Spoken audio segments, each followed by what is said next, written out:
বন্ধুরা, আমি এখানে নিয়ে চলে এসেছি একটা হেভি হিপ সাইজের লুজ প্লাজো কাটিং।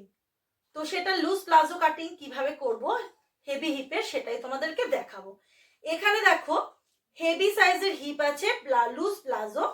তো 44, 46, 48 মানে ডবল এক্সেল, ট্রিপল এক্সেল এর কি করে করব সেটাই তোমাদের কিন্তু আজকে দেখাবো ভিডিওতে। এখানে কাস্টমারের হিপ আছে 48, লেন্থ আছে 36 আর ওয়েস্ট আছে হচ্ছে 44, বটম ঘের হচ্ছে থাই রয়েছে হচ্ছে 29।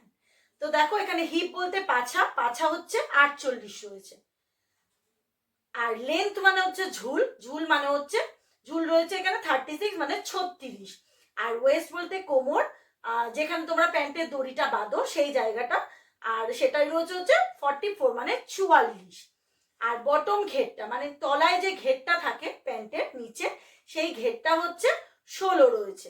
আর থাই রয়েছে হচ্ছে 29। তো এখানে লুজ প্লাজো যেহেতু থাইয়ের মাপটা কিন্তু না হলেও চলবে, কোনো অসুবিধে নেই, আর দিলেও ভালো না নিলেও ভালো, কোনো প্রবলেম নেই। তো চলো এই কটা মাপ দিয়ে কিভাবে করব তোমরা একবার দেখে নাও। দেখো এই সাইডে আমি একটা লাইন টেনে নিয়েছি, এটা স্ট্রেট করার জন্য। খুব ভালো করে দেখো বন্ধুরা, আমি কিন্তু এখানে একটা স্ট্রেট লাইন টেনে দিয়েছি যাতে কাপড়টা সমস্ত সোজা পাওয়া যায়, সেই জন্য এখানে টেনে নিয়েছি। এইবার এখান থেকে কিছু নিয়ম দেখো। প্রথমে নেব 3 ইঞ্চি, 3 ইঞ্চিতে মার্ক। এটা হলো হেলদি ফিগারদের জন্য কিন্তু এই 3 ইঞ্চিটা এক্সট্রা নিলাম। একটু মোটামুটি যদি হিপ হয় তাহলে পরে ওই 2 ইঞ্চি নিতে পারো, আরও হেলদি হলে 3, আরো হেলদি হলে পরে 4, 5 অবধি কিন্তু নেওয়া যেতে পারে। এখান থেকে এই মাপটা কিন্তু 5 পর্যন্ত নেওয়া যেতে পারে, মানে 2 থেকে নেওয়াটা স্টার্ট হয়ে গেল। এটা হেলদি ফিগারদের ব্যাকের হিপের জন্য, মাথায় রাখবে এটা। এই 3 ইঞ্চিটা আমি বরাবর কেটে নিলাম। ঠিক এর নিচ থেকে আবার 2 ইঞ্চি, এটা হলো গার্ডারের জন্য, যেহেতু এটা রাউন্ড এলাস্টিক হবে সেই জন্য গার্ডারের জন্য 2 ইঞ্চি। 1.5 ইঞ্চি মতন কিন্তু এলাস্টিকটা হতে হবে, আর 2 ইঞ্চির মধ্যে সেলাই হয়ে যাবে। দেখো তাহলে ব্যাকের জন্য, ব্যাকের কোমরে যেহেতু পাছাটা ভারী সেই জন্য এই 3 ইঞ্চি দিয়ে রেখেছি। এখানে 2 ইঞ্চি গার্ডারের জন্য, এটা গার্ডারেরটা কম্পালসারি সবার জন্য, একই নিয়ম। এইবার চলে আসবো লেন্থ। লেন্থের সাথে কিন্তু কোনো রকম যোগ দেবে না, এখানে লেন্থ আছে 36, যা আছে তাই নিয়ে নেবো, এখানে কোনো যোগের প্রয়োজন নেই, কম্পালসারি সবার জন্য একই নিয়ম।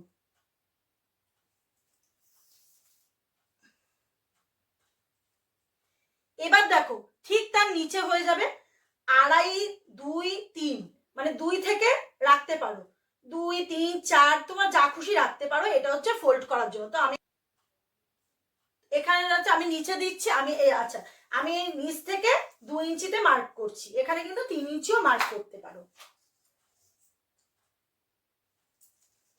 দেখো এই লেন্থটা কিন্তু আমি টোটাল 43 নিয়ে নিয়েছি, হিসেব করে নিয়ে কিন্তু আমি এখানে পার্টটা করেছি। তো টোটাল লেন্থ এখানে 43 দাঁড়াচ্ছে। তো এবার আমি চলে আসব কোমরের দিকে। এখান থেকে এর মাপ হচ্ছে কোমর যা থাকবে তার 4 ভাগের 1 ভাগ, 44 রয়েছে, 4 ভাগের 1 ভাগ হচ্ছে 11, 11-র সাথে 4 যোগ দিতে হবে, 15 ইঞ্চি দাঁড়াবে। তো আমি এখানে নিয়ে নিলাম 15 ইঞ্চি।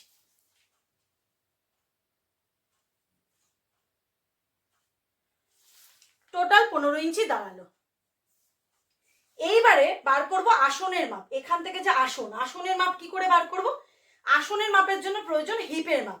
হিপ সাইজ রয়েছে 48, 48 এর 4 ভাগের 1 ভাগ দাঁড়ায় হচ্ছে 12 ইঞ্চি।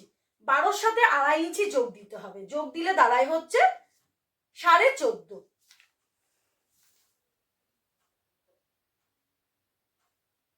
এই লম্বায় 14.5। তার আগে আমি এখান থেকে 15টা মাপ করে নিই।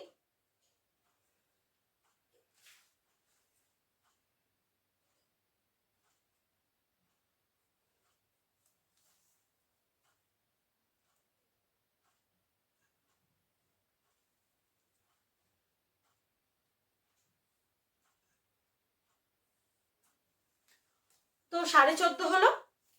এইবার এই সাইড দিয়ে যে কলি হয়, এই কলিটা নেব 3 ইঞ্চি, যদি আরো হেলদি হয় 4 ইঞ্চি, 3 থেকে 4 ইঞ্চি মধ্যে, 3 থেকে 4 ইঞ্চি মতো নেওয়া যায়। তো আমি এখানে 3.5 মতন কলি নিলাম। আর এর ড্রয়িংটা ঠিক আলতো হাতে এরকম করলাম, খুব ডিপ করলাম না। হয়ে গেল।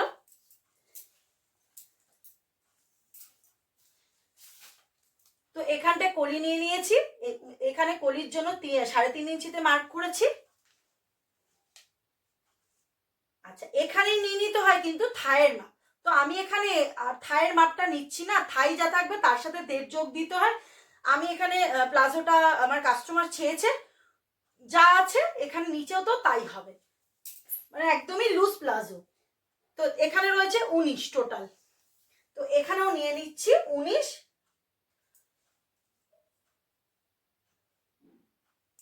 তার থেকে একটু 2 ইঞ্চি মতন আমি কম নেব।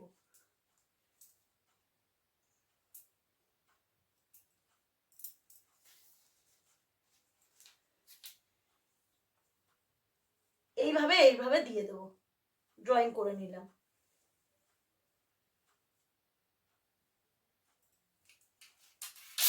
দেখো টোটাল কাটিং কিন্তু আমার কমপ্লিট হয়ে গেল। এইভাবে কিন্তু লুজ প্লাজোর কাটিং করতে হয়। এবার পুরোটা কেটে নেব। দেখো বন্ধুরা, টোটাল কাটিং কমপ্লিট হয়ে গেছে। আমি এখানে কিন্তু কাট মার্ক দিয়ে দিয়েছি। এগুলোতে সব, এটা হচ্ছে গার্ডারের জন্য, ব্যাকে 2 ইঞ্চির জন্য, ব্যাকে 3 ইঞ্চি, এখানে 2 ইঞ্চি গার্ডারের, এখানে নিচে মুহুরির, সমস্ত কিছু কিন্তু কাট মার্ক দিয়ে দিয়েছি। সমস্ত কাটিংও হয়ে গেছে, আর নিচ থেকে ফোল্ডটা আলাদাও করে দিয়েছি। এইবারে আমি উল্টো পিট করে নিয়েছি। এই পোর্শনটা হচ্ছে ব্যাক পার্ট হয়ে যাচ্ছে, ব্যাকের কাপড় হয়ে যাচ্ছে, আর এখানে ফ্রন্ট পার্ট। এখানে যেহেতু আমি 3 ইঞ্চি বাড়িয়ে নিয়েছিলাম, সেই জন্য ফ্রন্টে এটা কিন্তু কমিয়ে নেবো। পিছনটাই বড় রাখার দরকার, ফ্রন্টে কিন্তু নয়। এ দেখো এখান থেকে 3 ইঞ্চি, ঠিক এখান থেকে যে সাইডে কলি আছে ঠিক সেই সাইড দিয়ে এরকম ভাবে তেরচা করে একটা লাইন টেনে নিয়েছে। এখানে 3 ইঞ্চির সাথে এখানে এই যে গার্ডারের 2 ইঞ্চি রয়েছে, ঠিক এরকম ভাবে নিয়ে একটা লাইন টেনে নিয়েছি। এবার এটাকে কাট করে দেবো।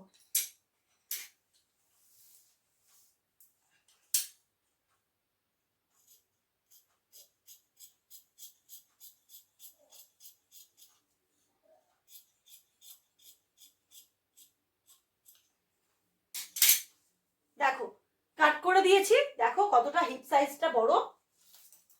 এইবার যে 2 ইঞ্চি যে এক্সট্রা নেওয়া ছিল,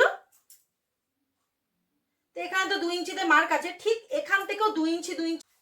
দেখো বন্ধুরা, এই দেখো এখান থেকে 2 ইঞ্চি মার্ক করেছি, এখান থেকে 2 ইঞ্চি, এখান থেকে 2 ইঞ্চি, এরকম 2 ইঞ্চি 2 ইঞ্চি কিন্তু করে মার্ক করে গেছি।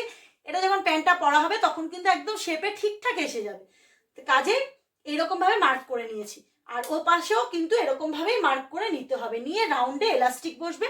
আর এলাস্টিকের নিয়ম হচ্ছে, যা তোমাদের কোমর থাকবে তার থেকে 4 ইঞ্চি থেকে 3 ইঞ্চি মতন মাইনাস করে দেবে এলাস্টিক। ধরো 44 আছে, 44টাকে থেকে তুমি 4 ইঞ্চি মাইনাস করলে 40 ইঞ্চির কিন্তু একটা গোল এলাস্টিক নিতে হবে।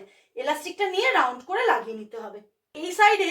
আর এই সাইডে আমি কিন্তু কলি বসালেও কিন্তু বসাতে পারি, আবার নাও বসাতে পারি, কোনো রকম প্রবলেম হবে না। যদি এইভাবে প্লাজোটা কাটিং করে নিলাম, এইভাবে লুজ প্লাজো কাটিং করে নিলাম। বন্ধুরা, যদি ভিডিওটি দেখে যদি ভালো লেগে থাকে, লাইক শেয়ার কমেন্ট আর সাবস্ক্রাইব করার অনুরোধ রইল। আজকের মতন ভিডিও এখানেই শেষ করছি।